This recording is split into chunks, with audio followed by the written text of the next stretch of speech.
Hello, and welcome to the Inside Social Work podcast, where we take a peek behind the scenes into different fields of social work, engage and inspire practitioners, translate research into practice, and encourage lifelong learning. I'm your host, Marie Vakakis. Thank you for listening, and I hope you enjoyed today's podcast episode. Hello, welcome to the Inside Social Work podcast. I'd like to pay my respects to the land of the Wurundjeri people of the Kulin Nations, where I'm podcasting today, and pay my respects to elders past, present and emerging. And today I'm interviewing Lachlan for the second time, which is really exciting to have a repeat guest on the podcast. Welcome back. Thanks so much, Marie, and I'm coming to you from Yorta land today. Excellent. Are you in lockdown at the moment? No. Good. Yeah, just that. I think it's that awkward phase of, just out of lockdown here in Shepparton, which is, a little bit more freedoms now, which is lovely. Excellent. So last time we spoke, we covered lots of things, but at the moment you've been working on something new and exciting. Do you want to share with the listeners an update on what you're doing? Absolutely. So I'm it's been, I think, a long time in the making in my brain at least, and a lot of ideas that have been thrown around to get to this point. So Slade Consulting is my private practice, and when I was setting up my private practice, I really wanted to make sure that I was setting it up with the good balance of what I needed in my social work practice to, recharge my batteries and use, I suppose, my talents and my skills that I've built up over now 11 years in social work practice, which, makes me feel a little bit old. And so, Slade Consulting is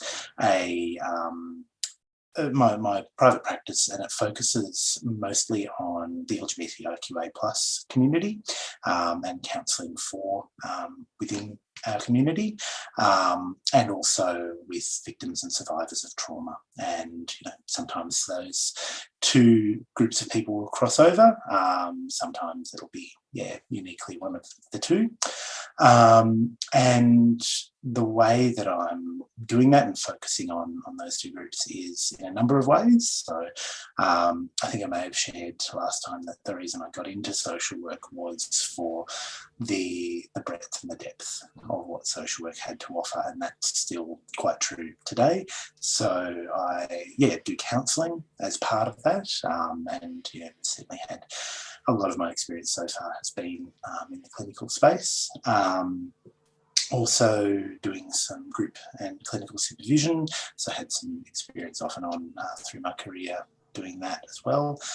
In education, so I'm doing some Zoom sessions, starting with LGBTIQA plus 101 type sessions of, what do all these letters mean, and also how to create a safer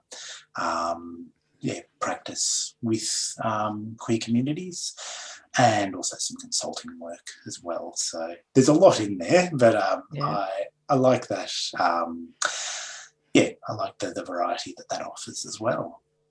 So, there is the language 101, which I'm curious about, but I wanted to ask around the intersectionality of your work. So I think sometimes services can seem very specialised, but in a way, there's even within that community, there would be old, young, different cultures, different religions, different backgrounds, different presentations. Like there's so much intersectionality that it's not just their gender or sexuality that is necessarily what they're attending a service for.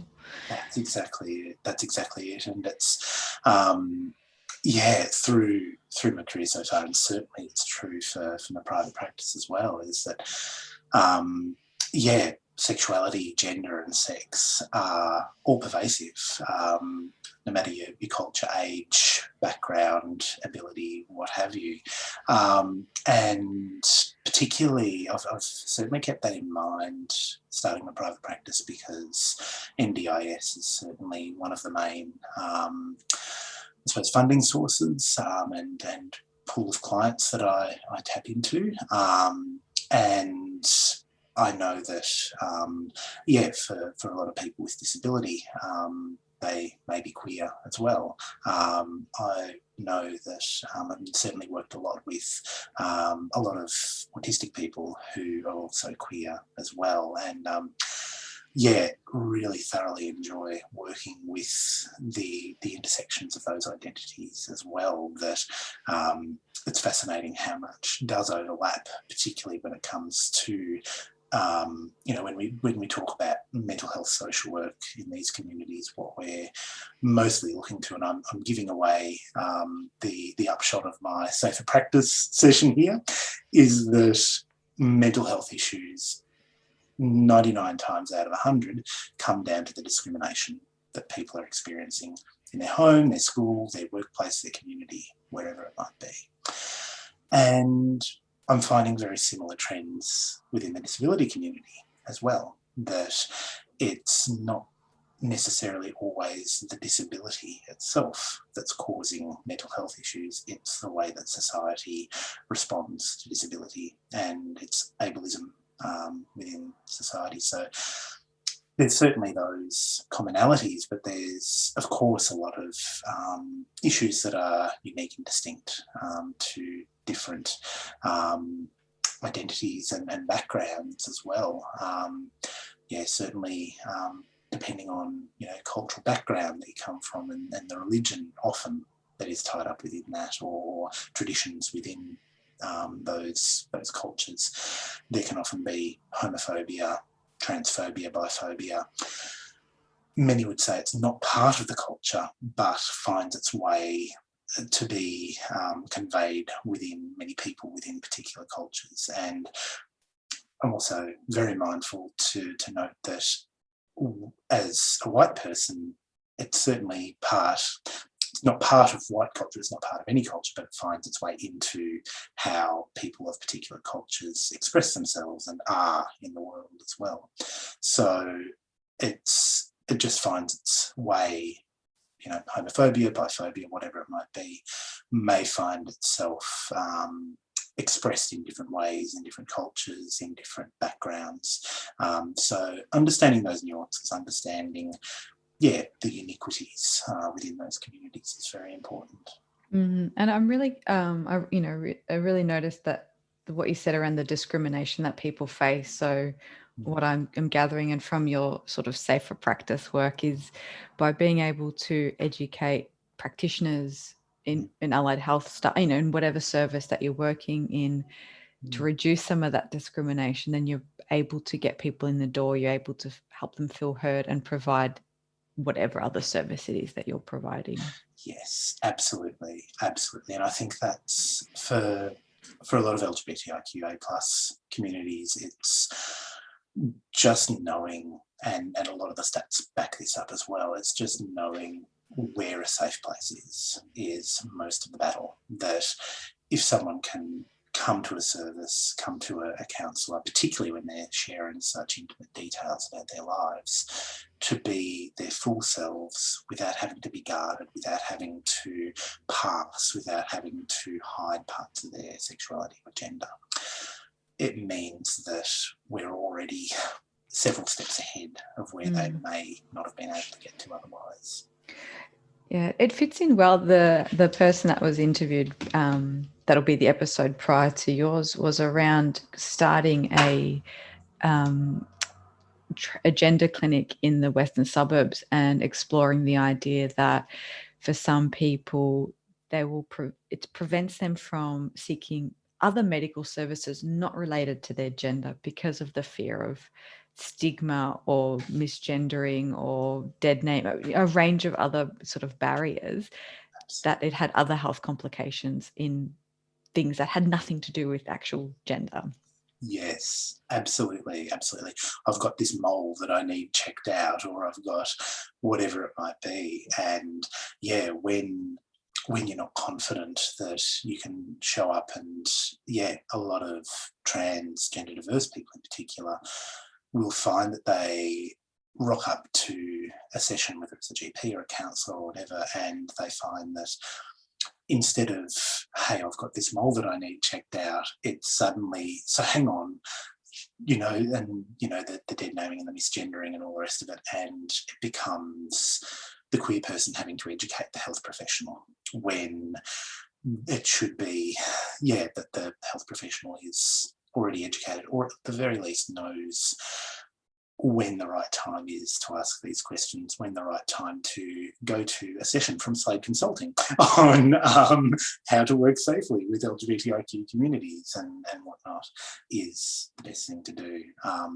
And I try and make sure that I practice best practice in that regard by making sure that, right from the very start, my website is queer friendly, and I disclose my pronouns and this sort of thing, and talk about my work within queer communities on my website.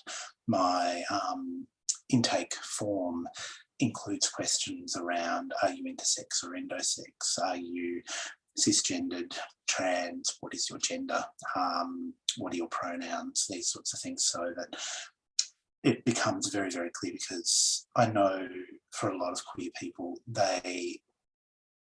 we are very astute to knowing the signs, knowing what is safe, where is safe, by these subtle signs that if gender is asked male, female, there's a little, right, we'll just take a little safety step backwards, and so forth. So what, considering the listeners are generally practitioners and we're that's the target audience, what are some things that they can do? Yeah, there's a lot. So I think firstly is to educate yourself is really important. The internet has so many resources, and I know I say internet like I'm from many generations before, but whether it's Instagram or Facebook or whatnot, there's lots of great resources there. Then having a look more professionally at things like -18 and ACON and Rainbow Health Victoria have lots of great resources, and that's just looking at New South Wales, Victoria.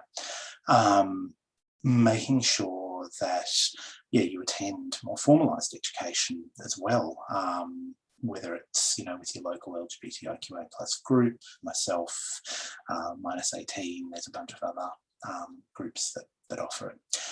Looking at whether it's a physical practice, what's in your waiting room. Is it only photos and pictures and posters of cisgendered heterosexual people, or is there some diversity in the faces that people will see on posters?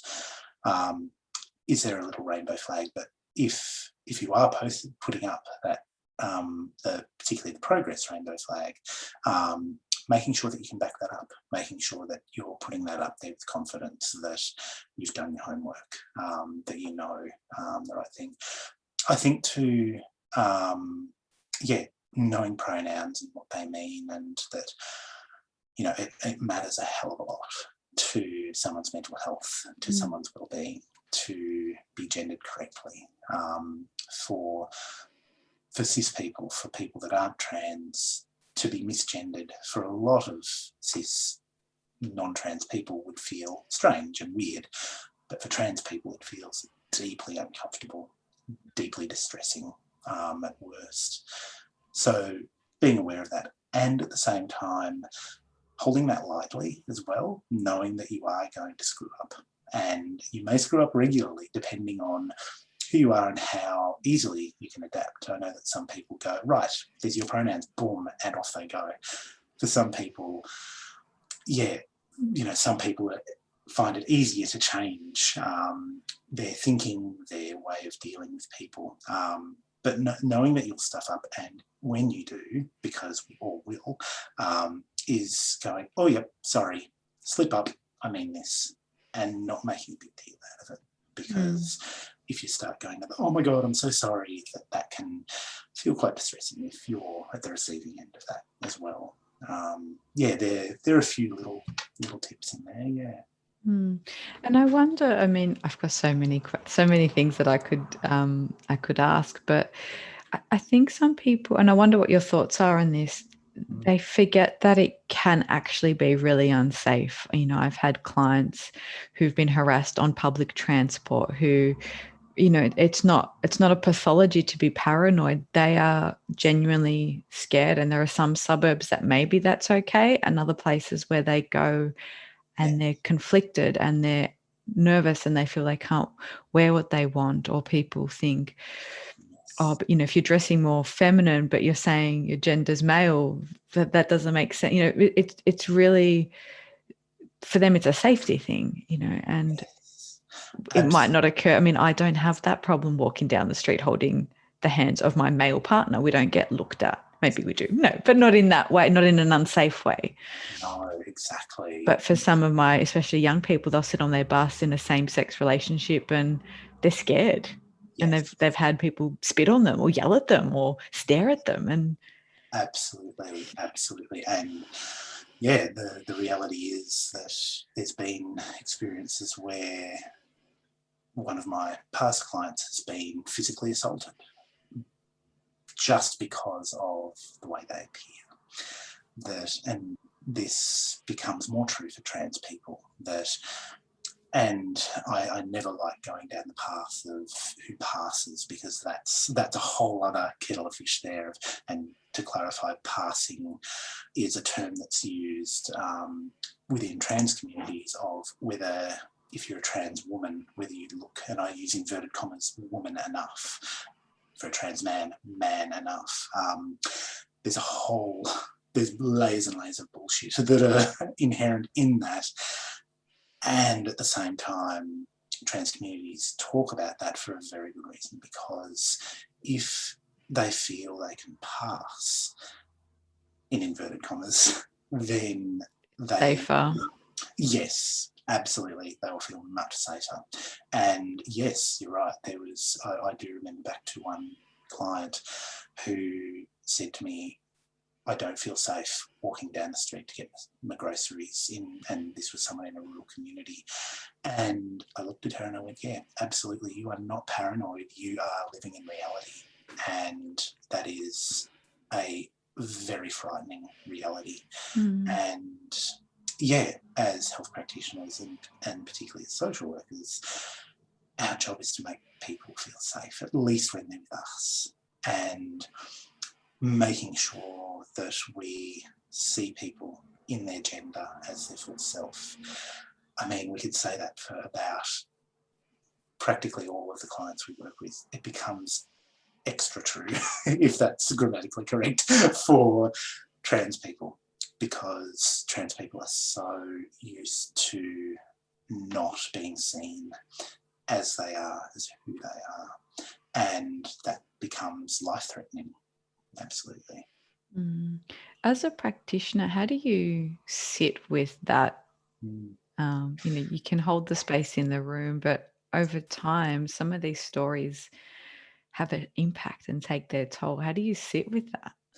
Absolutely, absolutely. I think I, to start off with, I think earlier on in my career, I kind of struggled a bit more than I do today. I think I've realised very much the extent that social workers can go to in people's lives and the boundaries of our work as well. That, I know that counselling at best can be, and we could argue about the figure, roughly 40% effective. Sometimes more, sometimes less. That counselling itself will be effective in some ways, but can it help people to reach all their goals all the time? No. And I suppose I try and remain humble and try and remain very grounded in the amount that I can do for someone, and also appreciate, and even though it might be, I don't want to say mundane, but certainly day to day for us, that, as social workers, and pretty much every other health practitioner, we create a safe, healing place for people. Whether or not that healing can happen might be another thing, but just creating that space when that space is not available anywhere else in their life. If, we know that for trans people, home can be one of the most unsafe places. School can be a very, very, very unsafe place. Work, there's very few safe places, and counselling must be one of those safe places. So just that alone, if I can do that, then that's most of the battle won. That's something rather than nothing. And yeah, I suppose to come back to and answer more succinctly your question, being very clear about the limitations of my work, but also holding what I can do as an important thing to do. Do you ever feel, I mean, we always talk about on the podcast the importance of supervision and peer groups. Do you find that sometimes there is a sense of helplessness at the broader system?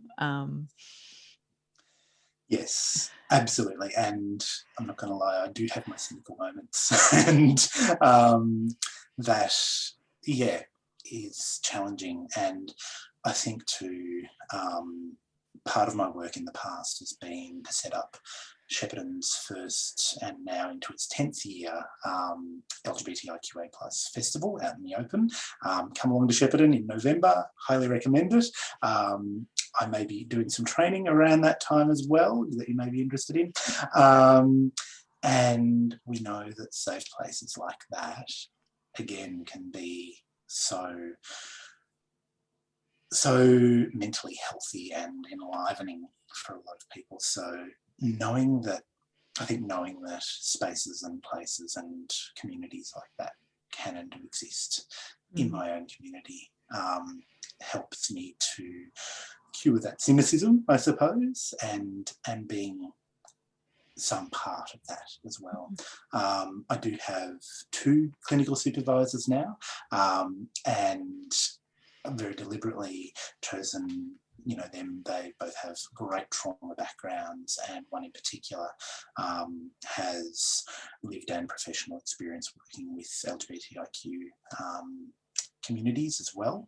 So yeah, making sure that I make the most of that supervision. And I think too, one thing that I've been reflecting on a little more than usual is the safety and the comfort and the I suppose the sharing within a clinical supervisory relationship, that it's no accident that clinical supervision in many ways mimics counselling, that there's that trust, there's deep sharing and belief in the supervisee from the supervisor.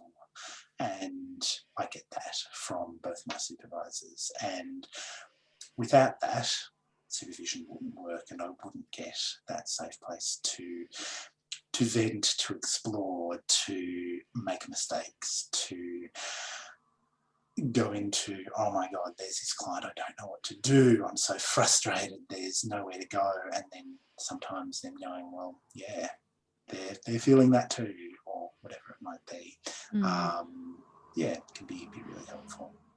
So really processing some of those internal struggles and the frustrations and sometimes our own sense of hopelessness, that there might be no other service or option or referral or some of those barriers. Absolutely. And yeah, knowing the bounds of our practice as well. Yeah, excellent. And since we last spoke, I've interviewed so many other people, and it seems maybe unique to social work, probably because we don't have so many other professionals but on the podcast, but people are always doing something else on the side. So they're coordinating a group, they're holding a practice group, they're doing a MHPN network, they're always doing something. And I've been thinking recently about how that positions you and your credibility. So, we're thinking about we're talking about private practice in this, but we can't be generalists always and appease everyone. Sometimes I feel like we have to figure out what we think is right, what we want to advocate for, and start doing some of that as well. Yes, absolutely. And I know that I do I do still get a great deal of joy from the generalist work that I inevitably do in my private practice and my other work as well. But I know that for me, at least, and learning more about myself and how I practice, how I am in the world, is that if I can specialize, if I can sink my teeth into a particular topic, a particular group of people, then I know that my passion, my energy drives so much of my work, and I'm at my best when I feel that energy for my client group, my individual client, and I know that time and again my practice has gone back to the LGBTIQA plus community, and there's been this growing theme of trauma through my work as well, that I know that if I can harness that in my work and in some of the other things that I'm doing in the community, then I know that I'm at my best, at least most of the time. Well, I think and I use probably generalist in the wrong way, but I mean, even in, if you're working in family violence or with children, like having a framework or a belief that underpins your work. So whether it is, a feminist theory or a person-centered approach or a family system, like having something that helps you solidify your view of the world. Absolutely. I think it also guides the training that you do, the people that you talk to, the advocacy, because we're social workers all the time. It doesn't, as much as we try to switch it off, it doesn't switch off when you either get home or turn off the laptop if we're in a lockdown. That's it. That's exactly it. Absolutely. And I often say to my social work students and people that I know are getting into social work is that you will never look at the world the same way again. That even if I have a hunch that if you leave social work, there's a certain amount of that you just can't turn off, that you know how, different structures will impact on people and whatnot. And that's true for a lot of the work that we do. And I think in some ways specialisation can be a bit of a misnomer, because there are so many of the similar issues that come up in a specialisation that someone might come to me because they know that I'm a safe place to be in their identity, but what they really want to talk about is their relationship with their parents or their disordered eating or whatever it might be, and that could be coming from any population group, any age, any background. So So many opportunities there to connect with people and provide a space where they can talk about all of those things.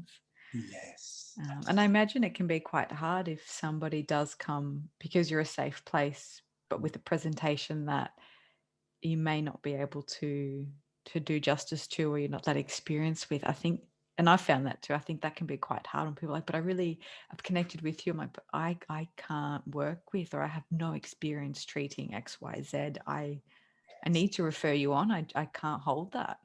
Absolutely, absolutely, and that can be so hard as well, and particularly in a rural area, and working with the population group that I do, is a referral on needs to be a very safe space. And I have a lot of faith in a lot of social workers, psychs, what have you, through Shepparton and our region, but there is still, even finding a specialist and if we go with eating disorder, I know of one practitioner that can adequately specialise in eating disorders in Shepparton. And as you've probably guessed, her waiting list is very long. And yes, knowing the bounds and knowing the bounds of your practice, but also going, is that an area that I can build into my practice as I build my career, build my skill set? And eating disorders is an example that I know that for a lot of LGBTIQ people, eating disorders can feature a little more than the average. For trans and gender diverse people, the feeling of dysphoria can sometimes manifest itself as an eating disorder, at least in part. Sometimes it can come as separately as well. So I'm starting to gain more and more skills around that. I can't necessarily manage a lot of eating disorders, but some eating disorder behaviours I can start to work with more than I would have before. Yeah. So if people want to upskill a little bit and start to make some changes or take some steps towards presenting as a more inclusive practice and upskilling themselves, what do you offer and what are some other things that they can do? And we'll put all these links in the show notes as well. Yeah, absolutely. So I do my best to keep my website up to date. So sladeconsulting.services. It's a new sort of domain handle there with the .services, not .com. And yeah, so at the moment, what I'm offering is what I'm rhetorically calling the 101 and the 102 session. So the ABCs of LGBTIQA plus communities, and that explores essentially what the hell all these letters mean. And I say that because I get that sentiment from a lot of people, and it's, that's a lot of letters to get your head around and recognise what they all mean for some people, and also important to know what they mean.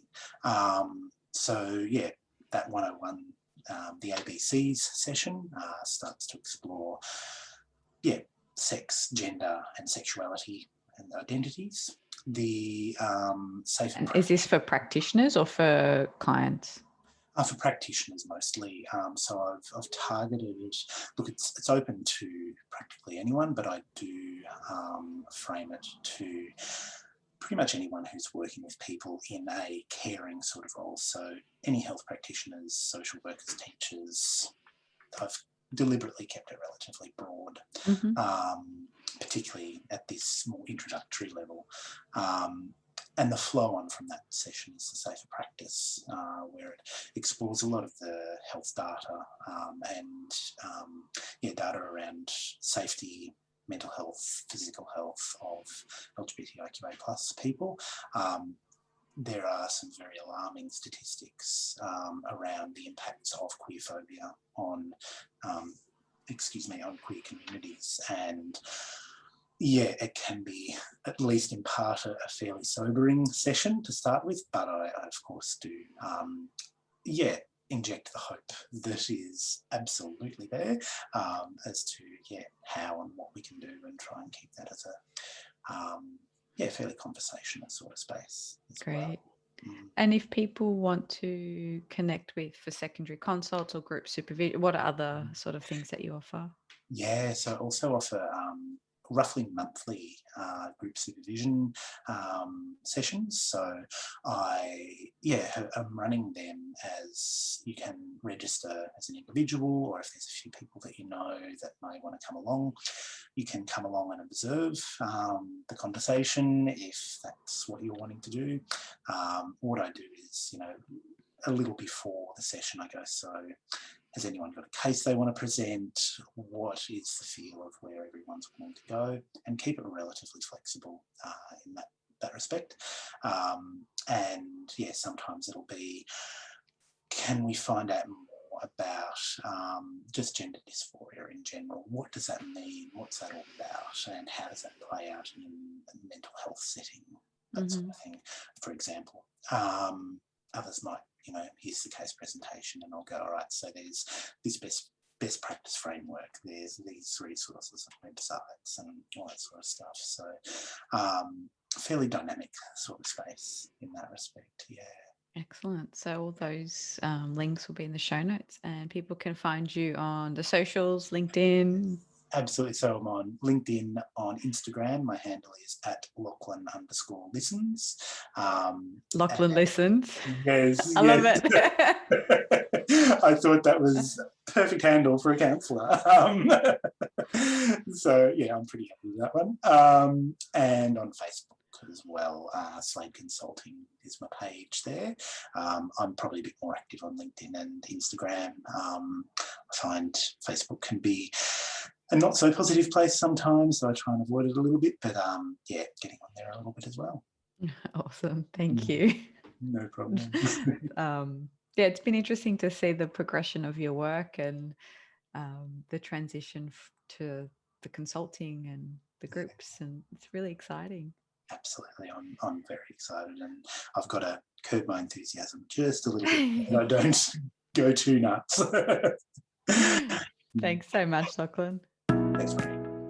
Thank you for listening to today's podcast. Be sure to check out the show notes for today's episode's resources, and don't forget to click subscribe and review us wherever it is you get your podcast.